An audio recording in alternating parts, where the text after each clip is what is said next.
Sadyang marami ang nagtatanong kung saang lokasyon ang kinalalagyan ng mailap na batong hugis itlog na matagal na naming hinahanap. Ang ilan naman ay nais nilang malaman kung ito ay nasa rehiyon ng Luzon, Visayas o Mindanao.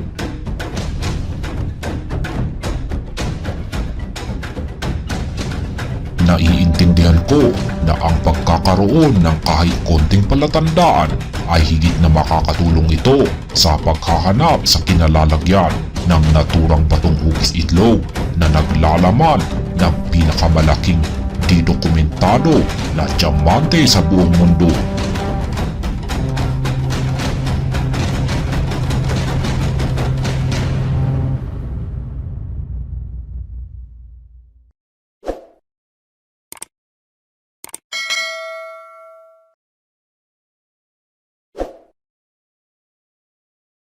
Saan nga ba sa tatlong rehiyon na ito mahahanap ang naturang batong hugis itlog?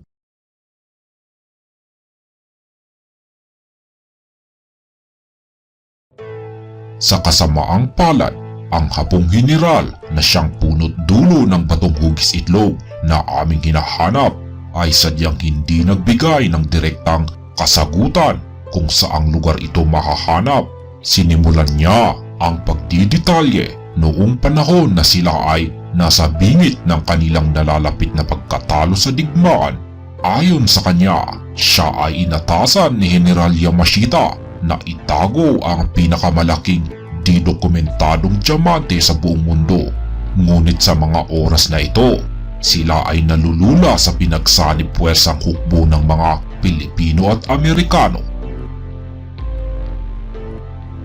Matapos na maibigay ni General Yamashita ang kanyang mga utos, hindi nila inaasahan ang isang biglaang matinding pag-atake mula sa pinagsanib puwersa ng mga sundalong Pilipino at Amerikano.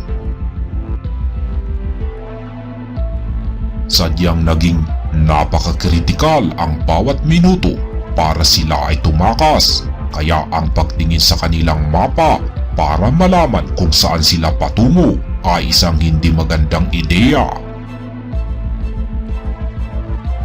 Ayon sa general na hapon, siya ay nawalan ng ilang mga tauhang sundalo at maging ang kanilang dalang mga kayamanan.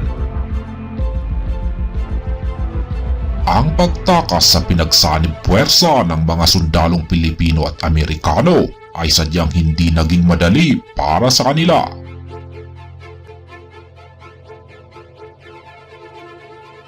Upang mas maunawaan ng karamihan ang nais na ibig sabihin ng hapong general, magkaroon tayo ng isang senaryo bilang isang halimbawa. Sabihin natin na ikaw ay nagpunta sa isang kagubatan, ngunit sa hindi inaasahang pagkakataon, ikaw ay nakatagpo ng isang malaki at galit na oso dahil sa hindi mo sinasadyang napasok ang kanyang teritoryo. Susuriin mo ba ang iyong mapa o GPS device para hanapin ang pinakamagandang rota sa lugar para makatakas? Pwede mo itong gawin, pero wala ka ng oras para tumakbo at tumakas palayo sa mabangis na hayop.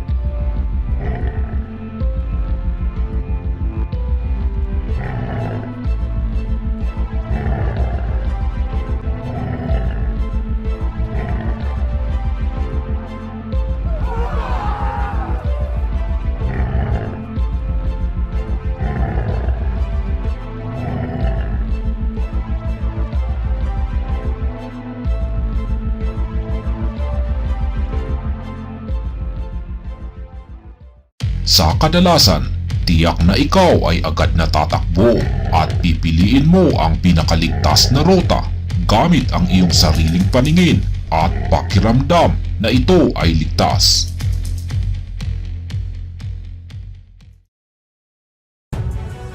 Ito ang parehong ginawa ng hapong general at ang kanyang mga tauhan para tumakas at makalayo. Ang pakikipaglaban naman ay isang bagay na walang saysay, kaya kahit isang mataas na opisyal ang hapong general, siya ay tumulong sa pagbubuhat ng kanilang mga dalang kayamanan para lamang mapanatili ang kanilang distansya sa mga naghahabol. Dahil sa kanilang mabibigat na mga kargada, marami sa kanyang mga tauhan ang lubusang napagod kung saan sila ay tuluyang bumagsak at nahimatay. Ayon sa Hapong General, wala na siyang ibang magagawa kundi ang sila ay iwanan. Kung siya ay maaawa sa kanyang mga tauhan, maaari ito pa ang siyang magdudulot ng dahilan para sila ay pumalpak sa kanilang pangunahing misyon.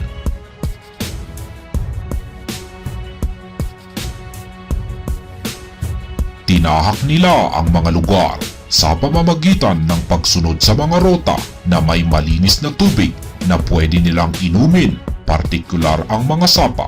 Ito ay dahil ang pag-inom ng tubig ang siyang tanging nagbibigay sa kanila ng lakas para sila ay magpatuloy.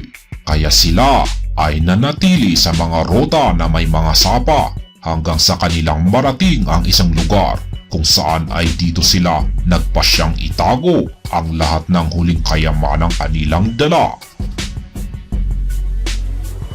Ayon sa Hapong General, inilarawan niya na ang naturang lugar na ito ay isang mabatong lugar. Maraming malalaking bato sa paligid nito, ngunit sa lahat ng mga batong ito ay merong isa sa mga ito ang umagaw sa kanilang pansin. At ito ang malaking batong Hugis Itlog. Silang lahat ay nabighani sa kagandahan ng malaking bato dahil sa malaperpekto nitong pagkakahawig sa hugis ng isang aktwal na itlog. Kaya ginamit nila ang lahat ng kanilang natitirang oras para butasin ito, kung saan ay dito nila ipinaloob ang lahat ng kanilang dalang kayamanan, kasama ang hindi pa dokumentadong pinakamalaking dyamante sa buong mundo. Pagkatapos ay muli nila itong tinakpan.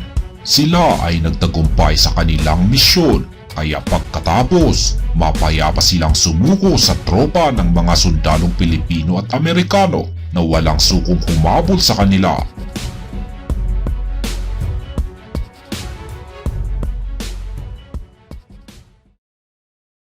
Sa Luzon nga ba, Visayas o Mindanao? Sasagutin ko ang tanong na ito batay sa aking sariling opinyon. Uulitin ko, ang lokasyon na aking babanggitin na posibleng kinalalagyan ng batong hugis itlog sa tatlong naturang rehiyon ay batay lamang sa aking sariling opinyon. Kung si General Yamashita ay nagbigay ng kanyang huling mga utos sa kanyang mga pinagkakatiwalaang general sa Maynila bago sila naghiwa-hiwalay para gampanan ang kanilang sari-sariling mga misyon, masasabi nating ang Hapong General na may hawak sa pinakamalaking dyamante sa buong mundo ay maaaring naglakbay sa rehiyon ng Luzon o Visayas.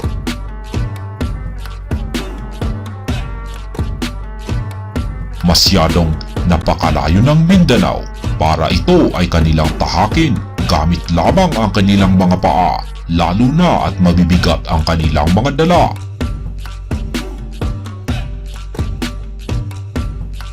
Maliban na lamang kung sila ay sadyang malalakas na siyang tanging dahilan para magawa nilang lakbayin mula sa Maynila pababa sa pinakatimog na bahagi ng Pilipinas. Ngayon, kung ang Hapong General at ang kanyang mga tauhan ay piniling umakyat sa Hilaga o rehiyon ng Luzon, maaaring may pagkakataon na nagawa nilang makipag-ugnayan sa grupo ni General Yamashita. Para sa mga hindi pa nakakaalam, ang grupo ni General Yamashita ay umakyat sa Hilaga o ang rehiyon ng Luzon. Gayunpaman, sinabi ng Hapong General na hindi nila nakita o kahit nasilayan man lang ang grupo ni General Yamashita mula nang sila ay magkahiwalay sa Maynila. Bagaman, ang Luzon ay isang napakalaking rehiyon na may maraming iba't ibang rota, kaya may posibilidad na maaaring ibang rota ang kanilang tinahak na paakyat papuntang Hilaga. ang Visayas ang may pinakamataas na posibilidad bilang rehiyon kung saan posibleng matatagpuan ang batong hugis itlog na naglalaman sa hindi dokumentadong pinakamalaking dyamante sa buong mundo. Ngunit uulitin ko, ito lamang ay batay sa aking sariling opinyon. Kaya ang rehiyon ng Luzon at Mindanao ay may posibilidad pa rin na maaaring kinalalagyan nito. Dapat mong malaman na ang mga sundalong Hapon ay sadyang may kakayahang gumawa ng mga bagay na hindi mo akalain na ito ay hindi nila kayang gawin.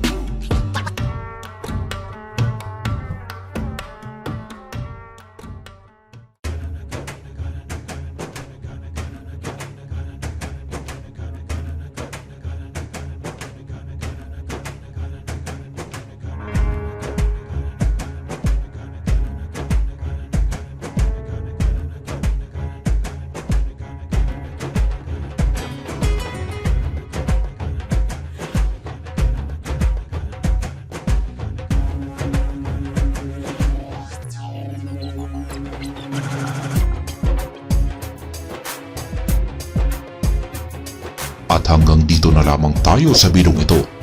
Ako si elmozugwalt na nagsasabing tayong mga treasure hunters ay hindi marunong sumuko sa paghahanap sa mga nakatagong kayamanan ni Yamashita.